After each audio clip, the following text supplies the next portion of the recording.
If you haven't tried Game Up, then you are missing out. Imagine your favorite seltzer and your favorite sports drink had a baby, but it's way better than that. Each can is 110 calories, low carb, 4.9 ABV. It's a nice light drink that is not light on flavor. Game Up comes in fruit punch, orange, lemon, lime, and grape. Pick it up at drinkgameup.com or at your nearest liquor store. Game Up sponsoring the podcast now. They make a thirst-quenching adult beverage with a special blend of electrolytes. Keep that hard hydration for you. 4 great flavors: fruit punch, orange, lemon, lime, and grape. That's right. 110 calories per can, and it's a low-carb drink, so enjoy. Let's go to this past weekend. Some entertaining fights like you. I think we were feeling it on that East Coast time. I think we tapped out.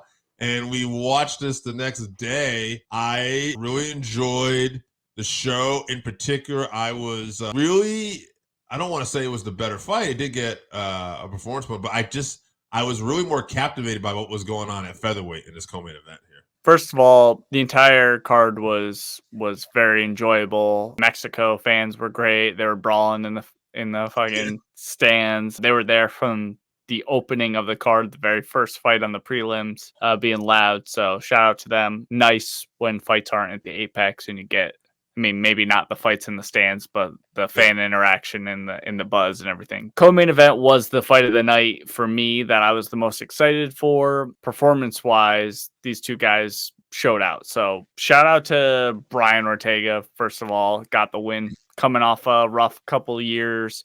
Obviously, he had that ankle issue where he rolled his ankle during the intros. That was very scary. And then ended up just getting his ass whooped real bad in the first round, which I think actually contributed to Yair coming out tired a little bit in round 2. And he's not always super active either.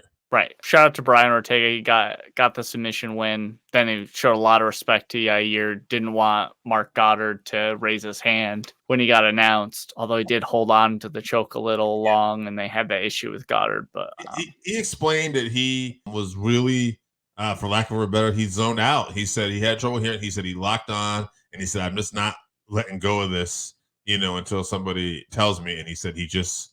he locked out. He zoned out. I had that incident. I'm watching this in the morning and I see his knee buckle and I'm seeing him react to it. And I'm like, oh shit.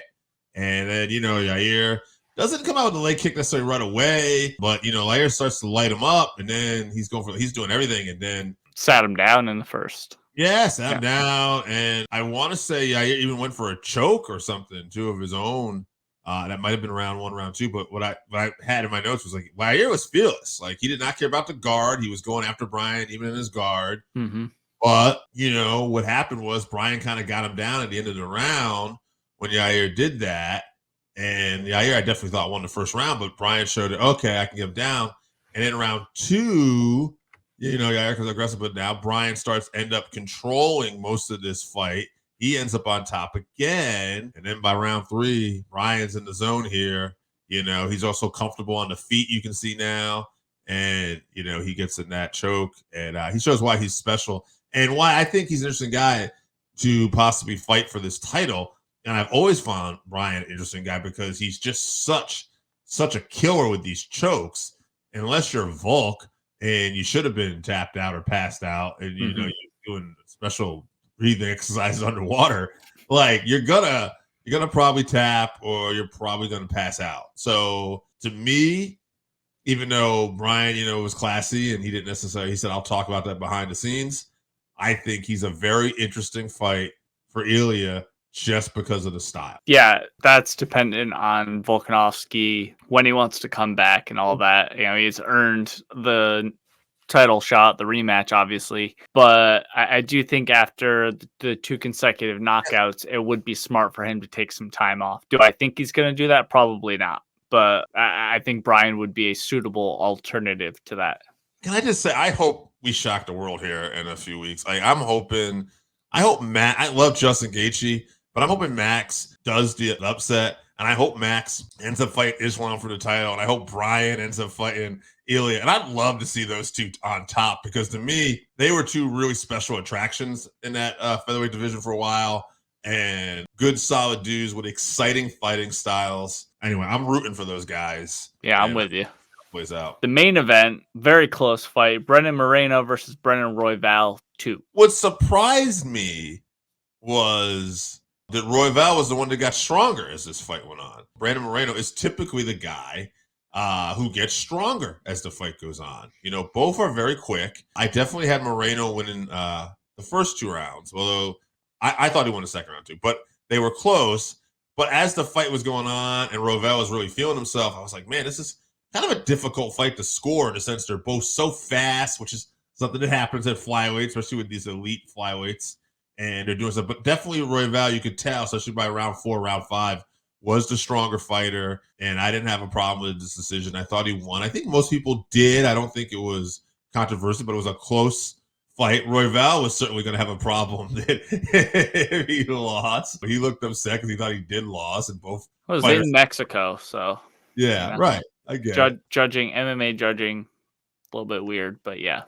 But now what do? Royval just came off a loss not too long ago, and he's had 2 losses to the champ, not in title fights per se, but he's had 2 losses to champ. So it's very interesting. It's like Pantoja is still a new champion, and it's like I think really what they were hoping for was Moreno here, and we could do a big fight in Mexico, but that didn't happen. So I say you do the fight with Royval anyway, because it's not like you have a ton of options at this weight class, and it's not, to me, like this is a unique weight class where I feel like the draw of it and the excitement of it is just the action of these smaller fighters and how fast they are. So anyway, if you're going to put it with another title fight too or something, you can always do that.